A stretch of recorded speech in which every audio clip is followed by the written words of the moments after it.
Okay, let us see the guidelines for writing effective leads one by one now. The first one is be concise. The reporters in writing leads, they must be concise. So newspapers' concise style of writing makes it easy for the public to read and understand leads. But it is difficult for reporters to write them. It is reporters use two sentence leads only when the need to do so is compelling. Often, the second sentence is used to emphasize an interesting or unusual fact of secondary importance. It may also be impossible to summarize all the necessary information about a complex topic in a single sentence.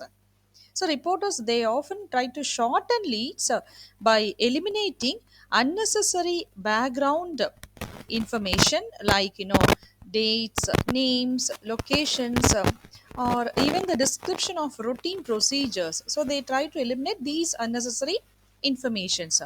And the leads should not contain too many names, particularly names that readers are unlikely to recognize. Sometimes the names must be might be of some unpopular persons. So we there is a no necessity for the readers to recognize such names, or the names of people who played minor or even routine roles in a story. So if a lead includes someone's name, it also may have to identify that person, and the identification will take up even more space. So it's better for the reporters to avoid names. Names means unpopular names. And the second guideline is to be specific.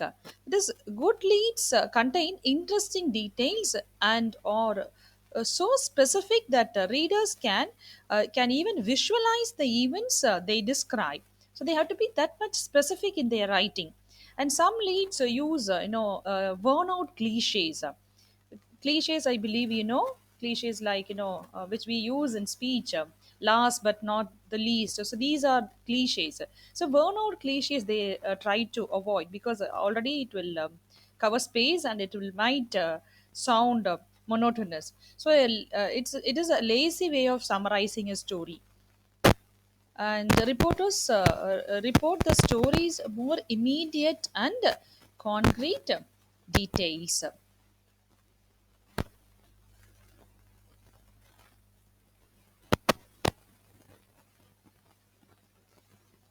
The next guideline is use strong and active verbs. It is a single word or even a descriptive verb can transform a routine lead into a dramatic one. So as you read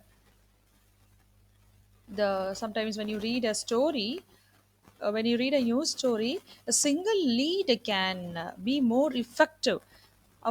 So reporters should avoid active active, that is avoid a passive voice constructions which combine the past participle of a verb with some form of verb like to be, even is, are, was, and where should be avoided. And the strong active verbs, active voice verbs will be more colorful, interesting, and dramatic. So they have to use more active voice verbs than passive verbs, passive voice constructions. So they have to avoid passive voice constructions.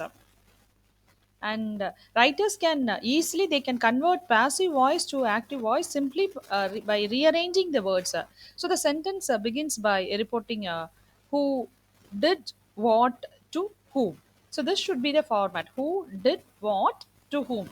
For example, instead of reporting rocks and bottles were thrown at firefighters, uh, reporter like writers threw rocks and bottles at firefighters. So this is more appreciated or accepted format of writing. The next guideline is emphasize. Guideline for writing effective leads next is emphasize the magnitude of the story. If a story is important, reporters emphasize its magnitude in the lead. Most good leads emphasize the impact stories have on people. So, when describing a natural disaster or a man made catastrophe,